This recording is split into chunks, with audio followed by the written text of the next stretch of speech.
Hello, everybody. Welcome back. We're going to go ahead and move into the auditor's office. Steve, welcome.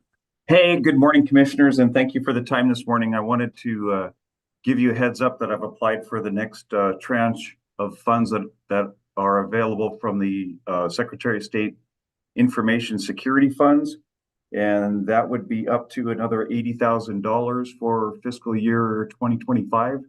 I've already applied for and got approved for about $4,700 to put two more surveillance cameras on the last two ballot drop boxes that need camera coverage. And that includes the one at YMCA and then the drop box out at Fire District 4 in Camilche. We finally got approval from the Squaxin Island tribe to put that camera out there. So with that, we'll have camera coverage on all of our ballot drop boxes. And we're looking at other ways to enhance the election system with the other money that would be available for fiscal year 2025. Any questions? No, great job, Steve. Questions for the auditor? None for me. None for me, but great job. Okay. Well, thank you very much. Thank you. You got anything else for us, Steve? No, sir. We'll catch you guys later. Okay. All right. Anybody have anything for Steve? All right. Thank you. Next up, we're going to go ahead and move right into Public Works. Loretta Swanson, welcome. Good morning. Happy Monday. Hi. All right. First up, commissioners, we have an item from Mike. I believe, sorry, bear with me.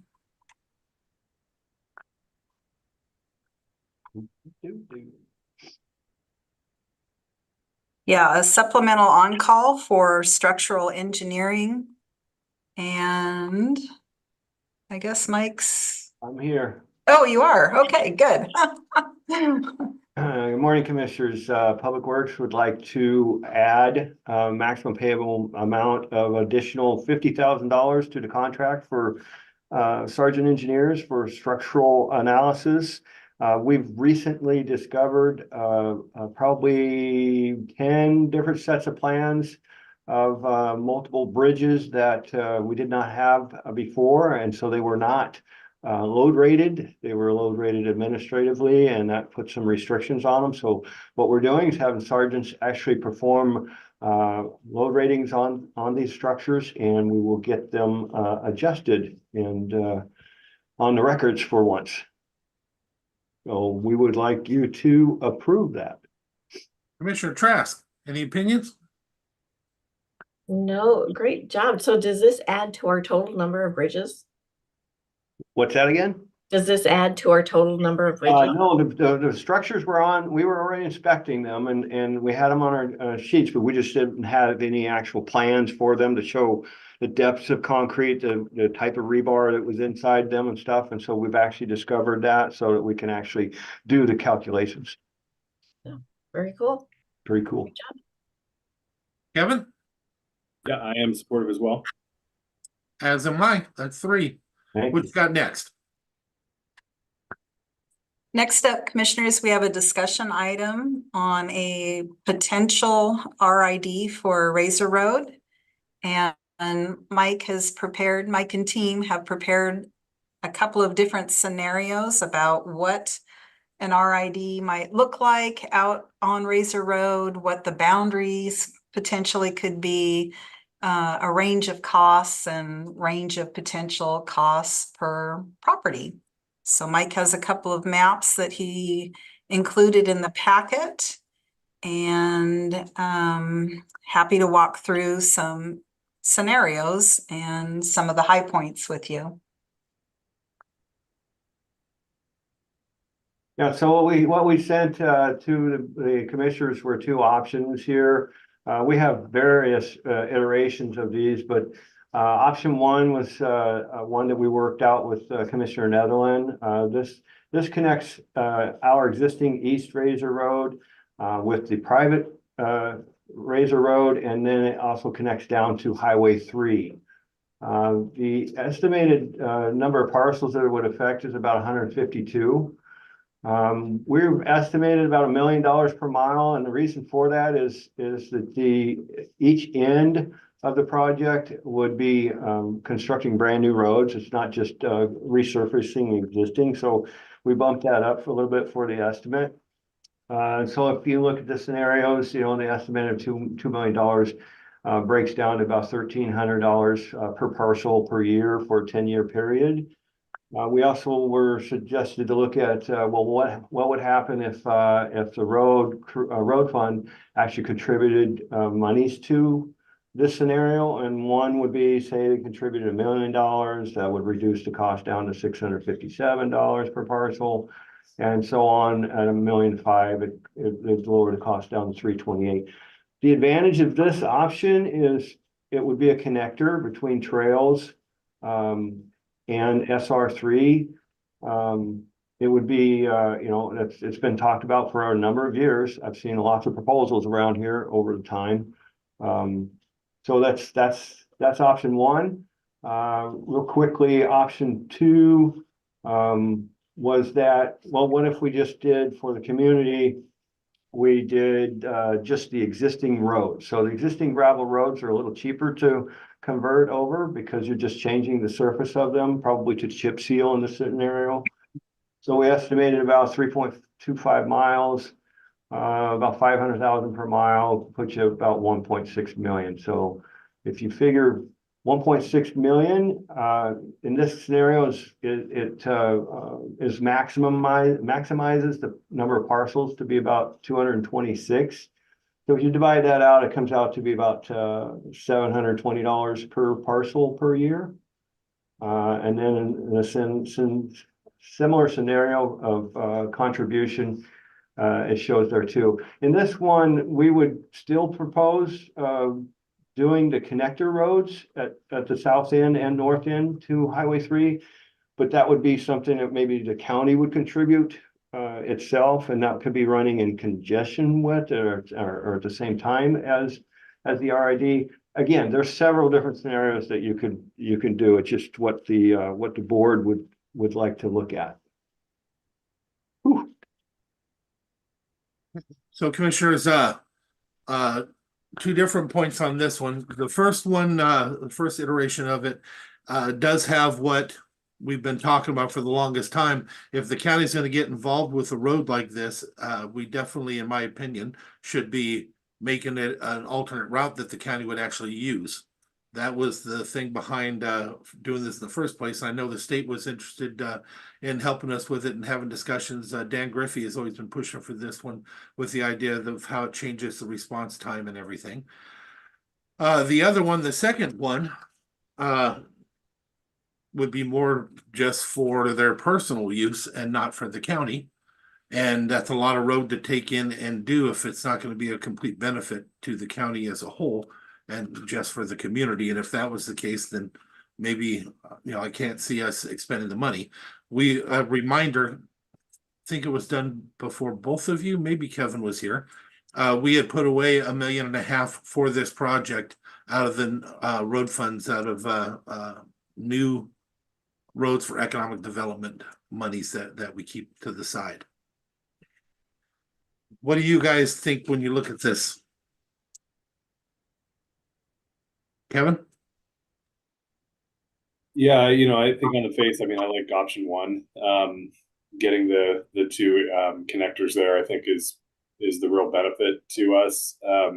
Mike, do you have a ballpark on what so it's about a half a mile for the south end connector? Yeah, they're both about a half mile long. Okay. Yeah, real close to it. And so about $1 million then for that part of it? Yep, that would that's a preliminary estimate based on no groundwork whatsoever, just by average what that cost would be. And then if you did option two and the two connectors in option two, then that would take that total cost up by $1 million. Yes, if you combine operation, yes. Okay. Yeah. I like option one. I think there's a lot of value there. Commissioner Trask? Yeah, I would have to agree. I know that we took a ride on Razor Road, and that was quite the experience. Um, have you have you reached out to any of the folks that live on Razor Road, and what were their thoughts? I do all the time. They've been in contact with me for a long time. And one of the things that I envisioned is first we decide if we want to do it, what we want to do, a roundabout thing, and then actually have a meeting with the community, with the HOAs and stuff. But we kind of have to know what we're doing before we can do that and see if they're going to be willing to meet us part way. This is something they've been asking for years, but there's going to be people that are not in favor of it. And we need to have them all come together and discuss it and find out how important it is to them when the rubber hits the road, when they're looking at actual dollars. So, I could see it as having a meeting at the hub, or, I could just meet with them with staff and let them see how they feel and what they say. If they don't carry half of the load on this, I don't know how it gets done, because I don't just mean financially. In talking with Loretta and Mike, there's different ways that you have to go about it. Citizen led, or a hybrid with county led and citizen led. I don't think we should do it as a county led alone. I just don't think that would be appropriate. So in order to do that, I think we need to look at which one and go to them and have a discussion and see where they're at with it when it's actually a real opportunity. Because if they want to fight it, if there are those that want to fight it, then we need to know that up front and decide, okay, we came to you, we did what you've asked for all these years. Well, and I'd be interested to know their reasoning why they're fighting it. I mean, I can imagine why some of them would fight it up there, but I would think overall, it would be a definite value to the neighborhoods up there. How many HOAs do we have up there? That's not sure. I know we have the one that goes for Alderwood has the HOA, Razor Road has their own HOA. I think it's all one, but it may be one a smaller one on the far end. I'm not sure of that. Is it Loretta? Yeah, Or I don't you're know. not sure either? I would imagine there are at least 3 HOAs, possibly 4, down at the further southern end. And I know that some roads, some very remote roads have the neighbors have all gotten together and they have a road fund. Do they have any funds out there? Yes, some of them do. They just got done spending $45,000 on dropping some recycled asphalt in the one on Alderwood. This is the organizations that have lost their money several times over the last decade. This is the ones that you heard about when they just disappeared and the money disappeared. But they do have an active road fund that they pay into currently, and that's what we'd be capitalizing on. And the benefit to them is they may pay a little bit more, some less, but after 10 years or so, then they're done paying. That's something they don't have now as an option. Two of the things that I've heard for reasons why they don't want it, they do want everyone I hear, but there's a few that have contacted me over the years that don't like it. One, they don't want traffic down there anywhere by their home. That's a rarity one. The other one is they say they want their privacy, and you can understand why they might want their privacy. And that's why the neighbors don't want them to have that privacy. So that's an actual thing though. And something we have to consider when we're doing this. So there may be parts we have to play a little hardball with, but I want to hear the actual community after all this say, this is what we want. We're willing to do the work to go out and get signatures and stuff like that. And if you're willing to work with us, that's what I'm hoping to hear from them, instead of us just doing it.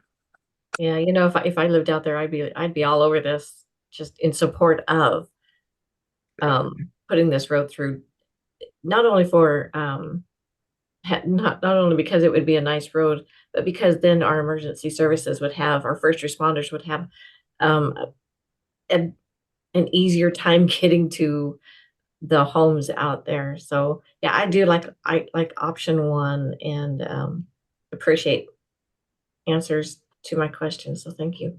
They told us at the time that it would change it from 21-minute response time to 7 minutes. I don't doubt that at all. Yeah. I mean, that's quite a bit. I can't imagine the fire trucks dodging those caverns. They're not they're not potholes. Those are So now- equivalent to the Grand Canyon. Craters. Yeah. No, the front end of every car that lives out there will thank you, including me when I have to go up there. And I'm good at it. I swerve all over the place. But hey, Some of those you can't miss. there's another opportunity, but I think you have to have one before you can have the other. If we were to get together and talk with the people on Razor Road, the idea of bringing in Alderwood as well, because that would give us a lot more people. And, you know, that's two separate things. So you get the connector and you also bring in Alderwood. But I'd like to have a meeting with Alderwood after Razor Road. If Razor Road is not 100% in, ready to go, then it does no good to work up Alderwood and get them fighting against each other. That's kind of a hybrid, and he had stuff written up that I've seen in the past. I'm just telling you something to think about, because it was actually cost neutral when we were looking at it. So right now, what do we want to do on this? Do we want to set up something with the community? You want to just send me out there and just have a forum and a meeting with the HOAs and the people that just live there just to listen and bring staff? What do you think? Well, either way we do it, I think that it's important to have staff there. Yeah, me too. Because they're the SMEs in this. It's one thing to drive over the roads, it's another to know how to improve them. So I'm good with either way, but definitely have all staff there. Yeah, they've had some battles there that would remind you of a fire department down south. So you definitely, my job would be to also just keep the peace. I think it would be good to do kind of a more formal community engagement type meeting there. I think that would make the most sense. Okay, I can agree with either one of those. So we can do that. We can meet at set something up to meet with the community at the hub by giving notice to everybody, and then meeting at the hub to have that conversation. Does that sound like something that everybody would support? I think that would give an opportunity for us to mail everybody in the proposed area, give them that, that kind of first heads up, and then have an event where they can come in and take a look at these proposals and hear from Mike and team about what an RID is. And now that we're getting dialed in with our Shetland Road RID, we'll have a good idea of how the process works and everything. So I think that's a good education and outreach opportunity there. You agree, Commissioner Trask? Yep, 100%. Okay, so let's go ahead and go forward with setting that up, focusing on Razor Road first. Before doing anything else, we'll just focus on option number 1 and what that looks like. Give plenty of time out there, because I don't want to just rush this thing and slam it in and have people get mad at us saying they weren't contacted. So if you don't mind, maybe a month and a half. What do you commissioners think? I think those guidelines are set somewhere in statute as to how long we have to. Am I right or wrong, Loretta? Well, this is just for getting information and talking to them. We're not passing anything. Yeah, no, but we still have to give them notification if we're doing something. So I believe that there's a requirement for notification. It could be just 2 weeks. I'm not sure. That would be, commissioners, if the county were initiating the RID. So this is simply an outreach, an informational outreach, and no formal notification per se required. This is. I would still like to make it as formal as possible, just so that we can have that reach with the neighborhoods and get their comments. That way we've done our due diligence in getting the word out there. And we could probably accomplish that by getting the request for the meeting out to them and the property owners earlier rather than later. Would you agree with that, Commissioner Trask? Is that what you're saying? Yep. Commissioner Schutte, did you have a comment or? Yeah, I think, probably be good to hold the meeting after Labor Day. At this point, I wouldn't want to, rush into a meeting in August with everything that folks have going on before school gets back underway. So I think, there's plenty of time to be able to put together a notice, set the date and time, and then, mail everybody who would be in the potential RID, and then have the event actually in September. I think that would probably line up pretty well. I would agree with that. Yeah, that's a good idea. There's a lot of people on vacations and when your kids are not in school, you're typically not too engaged. You know, it's funny, people think in real estate that the summer is always the best months to sell a home. I've always found August to be one of the worst. I've always called it, August is the Sunday of summer. Nobody wants to get off the couch. Everybody's done. They're ready just to go to a different world. They definitely don't want to get involved with anything. So, Loretta, is that clear as mud for you to set it up for after Labor Day, get the Yep. messages out sooner rather than later? We'll put together the proposal that shows option one, but also I'm asking you to show to teach them what it takes to start it from their process on their half through signatures and stuff like that. And so we can do an education process Yep. as well at the time. So We'll my collect- question would be for Mike and team. We're wrapping up construction and all kinds of fun things and transitioning. So is that doable, Mike? Oh, of course. Of course, in September.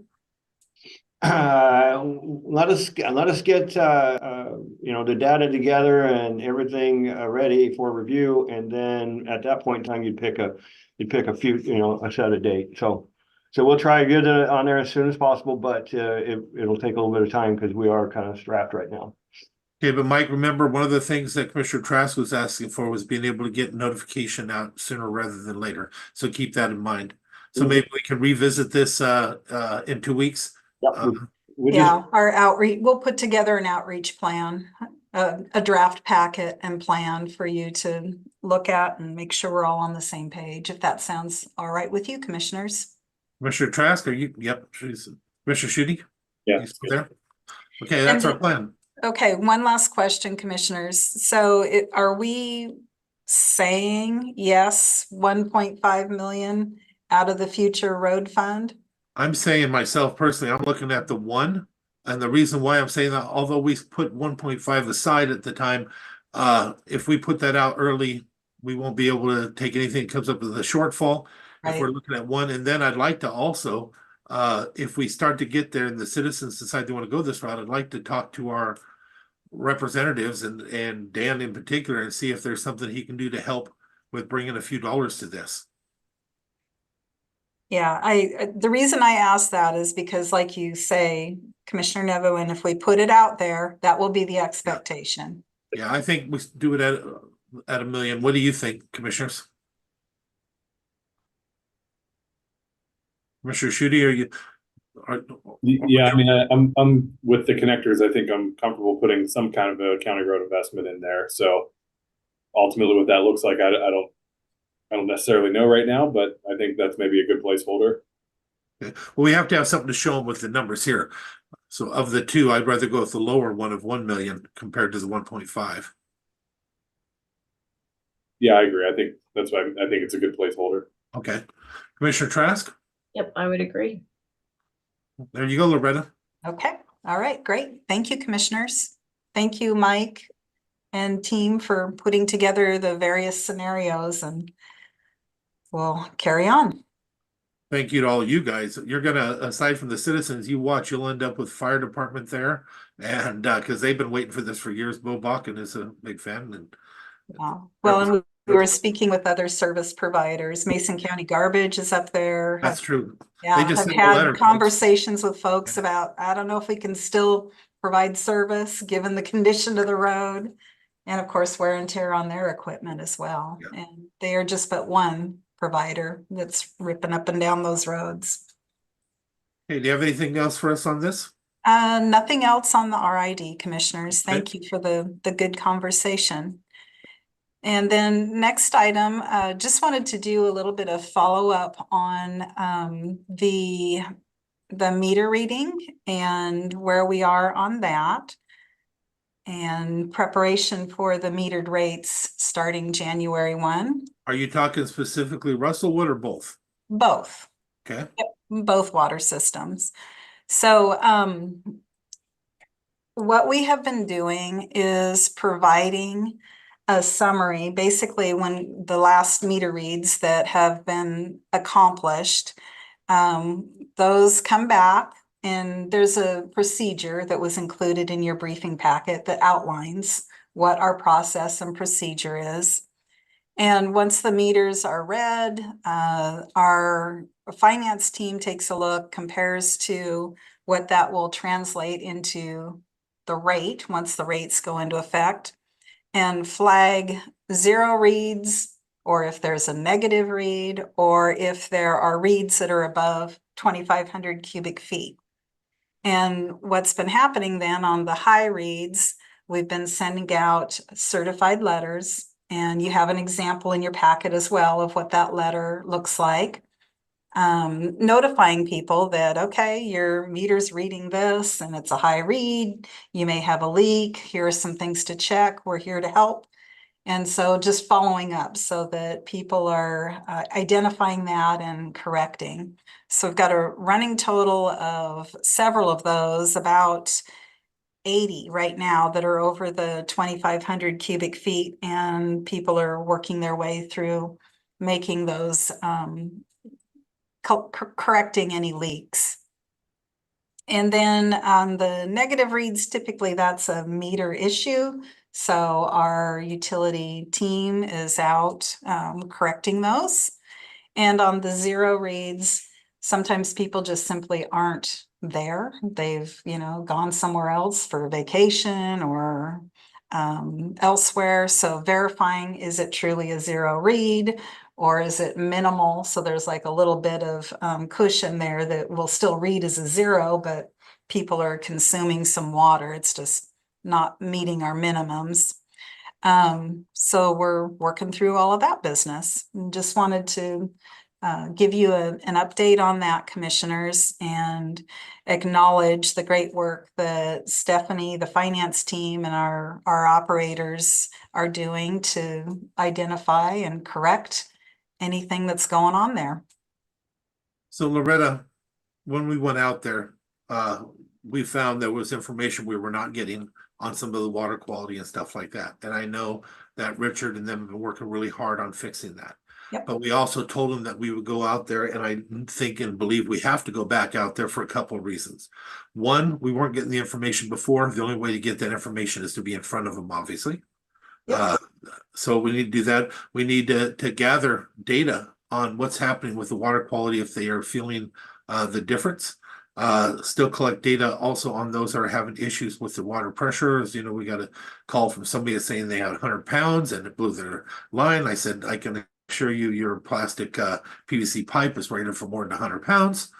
So if it blew there, had other issues than that. But we need to get that type of information and also share with them what we're looking at for these numbers, because they're talking around in circles on things that are not even making sense. There, people are thinking they're going to get charged $1,000 a month, and you and I know that doesn't make sense, and the average person would know, but they honestly don't. So I want to remind you that we told them we'd come out. I'd love for you to set something up in the next month or so. Actually, Commissioner Schuette's comment about the summer is correct. It's stupid for us to set it up in August because they're going to be doing everything but that. So maybe also set up something in September or the beginning of October, so that we go out there and let's actually, because we're going to be implementing within 2 months if we do it in October. Correct. Yeah. So I'll get with you, Commissioner, on some dates and times that look good for you, and we'll follow up with the community and get that nailed down. Okay. I don't see any reason to meet with, not that I don't want to meet with them, I just don't see any reason to go out to Beards Cove. Do you? Is there anything we left dangling on that? I don't think we did. I don't believe so. Yeah, I don't believe so, other than it's a nice opportunity to check in with the community as well and share with them future improvements that are coming up, and just a reminder about the rate increases and share with them status. So either way. Well, no, if you think it's a good idea to do it, then set it up as well and we'll go. Yeah, I think so. Okay. I just know that we had a lot of loose ends at Russellwood that we need. Yes, more so. Yes. Commissioners, any comments on the meters or any of that? No, not for me. No, not for me either. Okay. What else you got, Loretta? And that is it. I We're all believe. set now for the Shetland Road, nothing hanging out there. I'm not trying to be rude. The last thing I want is to have any mistake on this when they come back in that room. They're gonna start throwing rocks at Commissioner Shooty. No, just Yeah. kidding. So there's No, they're I think- not. No, we'll be all right. I think there's one issue. So we do have it on tomorrow's agenda, and it should be on the August 13th agenda. So we could just have that removed today. I think it was noticed appropriately in the paper Oh, and everything, and this is gotcha. just a carryover, just kind of some wires crossed. But just to have that stricken from tomorrow's agenda before we get into tomorrow's meeting. I agree. Let's strike it today. Commissioner, yep, she's shaking her head. Yes. Loretta, contact staff. Mark, let's get that stricken. We definitely don't want that on there. Yep. We have a SEPA determination of non-significance that will be published on Thursday, I believe, and then the following week. So we've got that step. And dusting off the resolution. So we plan to come back and brief commissioners just about what are the next steps in this entire process. Make sure that we're all laying eyes on that, and understanding where we're going. Any updates for me on the 302? If you guys have reached out to try and get that dangerous section patched, any I do updates? not have an update on that, Commissioner. And then we have that other road, Mason Lake Road from the citizen I showed you. Yep. We sent somebody out and I'm trying to think of, there was one other thing, but we'll wait and catch that later. Commissioners, do you have anything for Loretta? Do not. I do not. Okay. Thank you very much, Loretta. Oh, the trash, the yard waste, keep that in mind and get a hold of me later. You were gonna look Okay. into whether Mason County Garbage or whatever do the yard waste. Okay. All right, thank you, Loretta. Have a great one. Thank you. You too. Next up, Mark, Support Services, you're up. Yeah, I got Jen to present some budget information for you for 2025. Good morning, commissioners. So I have, first of all, your budget, the commission budget for 2025, and I just wanted to see if you wanted to make any changes to it before we enter it into the Munis financial system.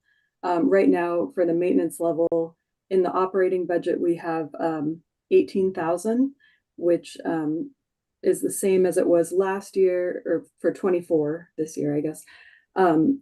We have the IT trackable equipment that won't be included in the operating budget for 25. It's not in the plan to replace any computers for your department or for your office. And then in the salaries and benefits, that's where the big increase is because of the long overdue increase to the commissioners' salaries. So that's an increase of about, what was it? 58,000 roughly. So, any thoughts on your budget? Are you okay with where everything's at, or do you want to increase anything? Commissioners, we had some discussions about some personnel. Is there any of that you think we should be including in the early stage, such as IT? Just my comment, IT, parks. So wouldn't that be under those budgets, not our commissioner budget? Yeah, this is just for the commissioner budget. This discussion. I mean, we can definitely talk about other things like that as well. I think it would be appropriate to have those budgets in front of us before we start talking about them. Yeah, as do I. Are you hearing bells? It's a doorbell out front. Okay. Well, at least I know it's not just me. Okay. Oh, wait. No, I heard nothing. Yeah. Mark, you were saying something? I did just have a quick question for Jen, and Jen, I apologize, I didn't catch this earlier, but just, when you look at something again, you tend to have other ideas pop in your head. And I'm just thinking in January of 2025, we do have a new commissioner coming in for Commissioner Schuette's seat, and I'm just wondering about IT trackable equipment and phones and maybe two, so we should probably budget for that. Well, they have a phone, we budget for 3 phones, okay. 2,500, and there is small tools and minor equipment, 4,950 in this budget. Okay. So that would cover, any type of, a chair, whatever, desk, that sort of thing, in case they wanted something like that. So I think that Commissioner part is Schuette has a sufficient. fairly newer computer. Yeah, I think, and now that we're on that 6-year replacement cycle, I think we're good on the computers. Hopefully they won't be that bougie that they need a new, brand new one. Any increase for training? Yeah, that's kind of what I was thinking is maybe in the travel. I mean, we've got 1,500 for each commissioner right now, and so far nothing has been spent this year. Yeah, I say we never spend it. I don't think any of us do we? And typically for new commissioner orientation that WASAC puts on, that's prior to them taking office and it's covered by WASAC. Yeah. So I actually forgot we had 1,500 for travel in our stuff because we were so tight in the old days when we never used it that I think we forgot to even talk about it. I think that's enough. I don't think we need to increase anything, especially Yeah, since we don't use it. There's always going to be opportunities later on in case you think of anything. Yeah. Something that I didn't put into your packet that I wanted to talk about was under non-departmental, we have Waco dues, WASAC dues, and Hood Canal Coordinating Council dues. So for 2024, for Waco, we have 13,751 budgeted. So that's a very specific number that I think they give that number to us. But I wanted to make sure that you want that budgeted. And then for WASAC, we have 36,000. I wasn't sure where we were at on that. If you wanted to keep For the Association of Counties is 36K. Yeah, for 2024. So let's at least ask the question now. I know that I was very uncomfortable with how the shift has happened and changed, but that's just me. How does the other commissioners feel about that? Or they want to continue to do what we're already doing? Well, if I would like to recommend that you wait until after the WASAC. I've been asked to join another WASAC committee. I think they're trying to prove that they're important and they want to keep us on there. But I've been assigned to or asked to join the revenue options work group for WASAC. So if we could hold on and not have that conversation yet until after WASAC has had, until we've come to a conclusion for that group. Any idea when that is? Just curious. I've got weekly meetings with them. So we're hoping to get this done before everybody else, before the counties do their final budgets. Okay, thank you. Commissioner Schuette?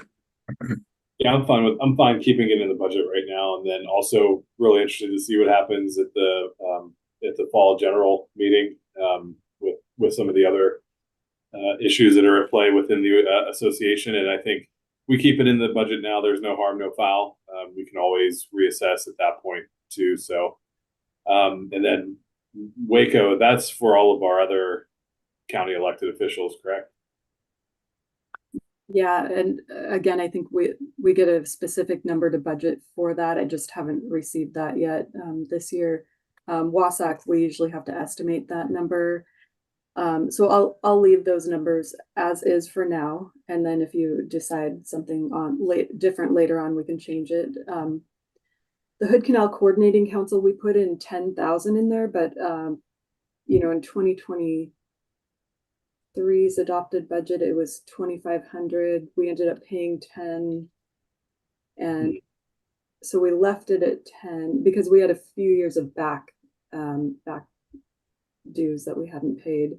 So I think for now, just leave it the way that is, and we'll find out more as we get closer, unless you disagree. Kevin, you're a representative there. Yeah, so I don't think it was because we were behind on payments. So the coordinating council itself had voted to increase our membership dues because of the majority of the work the coordinating council does is grant funded and pretty prescriptive. And so we found that there was a need to have some flexible funds within the organization for legal review and some other things like that that we weren't able to bill towards grants.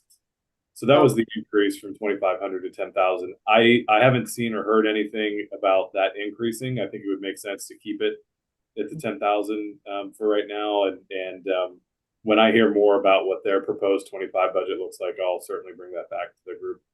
Sounds good. Sorry, I think I was thinking of the Gorst Coalition. Yeah, that one we were behind for sure. Yeah, Yeah, and that just a reminder on the Canal Quarry Council, they've been very good with us over the years for the PIC program. We've gotten our money back time and time again. Okay, so I'll leave that 10,000 in for the Hood Canal Coordinating Council unless we hear something otherwise. And then the Gorst Coalition, we have 20,000 in the I believe it's 20,000 in the 24 adopted budget. So I just wanted to see if you want to leave that as is as well. I'm not sure because there isn't a lot going on with it right now just to keep putting it in if they're not even meeting. Okay, we can always keep it out and then put it back in if we hear something. Oh, go ahead. Sorry, Commissioner. I was just going to recommend that we reach out to them and see why we should, ask them why we should still be members and still be paying dues. Put it back on them for them to show their value to us. I agree. I'll reach out to Mike Riley if you want over at City of Bremerton. Please. Commissioner Schutte, you were going to say something? Yeah, that's what I was going to say. I'd reach out to Bremerton as the fiscal agent to see kind of the status of things. Okay. Great. So that's all that I have on the budget at this time. The other thing that I have for you, the other briefing item is the 2025 motor pool rates. So we just had a small increase on one of our quotes that came in. Typically our quotes are under what we budget. And so I just wanted to bring this one to you because we had budgeted for juvenile to get a Ford Escape and it's not going to meet their needs. They need more room in their back for putting the juveniles in, I guess. So so we got a quote for a Ford Explorer instead, and it's $2,560 more. So I just, wanted to make sure you were. No, I appreciate you bringing us those things. So don't apologize for that. I'm supportive, commissioners. I am as well. Yeah, I am as well. I think it's hard to put a cage in an Escape. It's other than harder for a cage to be put in an Escape than it is to be put in Explorer if you want to have room for the driver and passenger and to keep everybody safe. So it'll be set up very similar to our deputies Explorers, right? So you'll have a screen in between the driver and the person in back, and the seat in the back will be a seat that you can, if necessary, restrain somebody in. So. Yeah. Okay. So what else you got? That's all that I had, but I'll let Enterprise know that Mark is okay to sign for that. It's under the 50,000. Yep. So it doesn't need to go to action before he signs. So just wanted to clarify that. Oh, we're good. Great. Thank you very much. All right. Next item on the list is emergency management with a MOU with Thurston County. John or Tammy, are you there? I see a Mason County EOC. Yes, I'm here. Good morning. Good morning, sir. My camera's having a little issue. There we go. There you are. Good morning, commissioners. I'd like to brief you today on the IPAWS, which is the emergency or the integrated public alert warning system from FEMA. The MOU that we're asking to be authorized to be signed is for Thurston County to be our backup. In case something happens to us and we're unable to send those messages out, we would contact Thurston County and they would send them out for us. Love it. So that's what we're asking, is that you approve the MOU allowing us to use them as our backup. Comments, commissioners, or just okay to go? Good to go with me. okay to go. There you go, John. That's all I have, sir. Thank you. Thank you. Thanks, John. Thank you. The next item I have on the list for you is a recommendation to modify an existing position within our IT department. Human Resources went and did desk audits and interviewed folks and looked at the tasks assigned to those individuals and identified enough change in the duties and authority and scope and education requirements to actually take one of our positions and reclassify it to a senior systems administrator position. No brainer. I'm in. I am as well. Absolutely. Great. And the next item is our Pack Mountain Workforce Development Board. Mackenzie, do you want to present that one? Just a recommendation for, I believe, Stacy Vaughn to serve on the Pacific Mountain Workforce Development Council. So this is a recommendation. And I'll jump in on this one. I think she would be a valuable asset to our Pack Mountain board. So I recommend that we move forward with this. I support. Commissioner Shooty? I'm going to recuse myself from this one as well. Okay. Yep. Do me a favor, remind me when this is put on the agenda though. Mark, just give me a little nod so I'll remember. Okay. Okay, what else we got? Let me finish my note here. I just one item I don't have on your briefing agenda, but kind of a time sensitive one that's coming up. We've been notified by the Department of Agriculture, so I'm working with Dave Wyndham and the Department of Ag. They have an emergency food response network grant that could give us, I think it's up to 25,000. Dave's on here. Dave might be able to add a few more items to what I'm explaining to you. And I think we could pass this money through to our food banks to help provide our community with food resources, especially during this time of year when the schools are not in session. Dave, Right. Yeah, so it's 27,000 and change. Department of Ag allows counties to either purchase food or subcontract to others who can purchase food. The reporting requirements are really pretty easy, just tracking the subrecipients, how much money they spent, and how many pounds of food they bought, and it's really pretty simple. I'm supportive. Commissioner Trask? No, I think that's great. Commissioner Shooty? Yeah, I am as well. It's great. Okay. So we will move forward with that to go through the official channels to get it approved, but I appreciate the the trust in us to move forward with that. So thank you. And that's all I had for you. Thank you. All right, commissioners, do you have anything for Mark? Then do we have any commissioner discussion? No, other than just a reminder that we have I have a meeting at 8 o'clock in the morning for the WASAC Board of Directors. And then we have our briefings or our regular meeting at 9. Yeah. So you think you're gonna be able to get that done, or was there anything you want to? Because I don't know how you're gonna do that in an hour, but well, there's quite a few commissioners that have a 9 o'clock meeting as well, so I'm sure that it won't take as long as they've got it scheduled. Well, if you need any special accommodation, let us know. Sounds good. I will entertain a motion. Move that we adjourn. It is been moved and seconded. We adjourn here. No objection. Have a great day, everybody.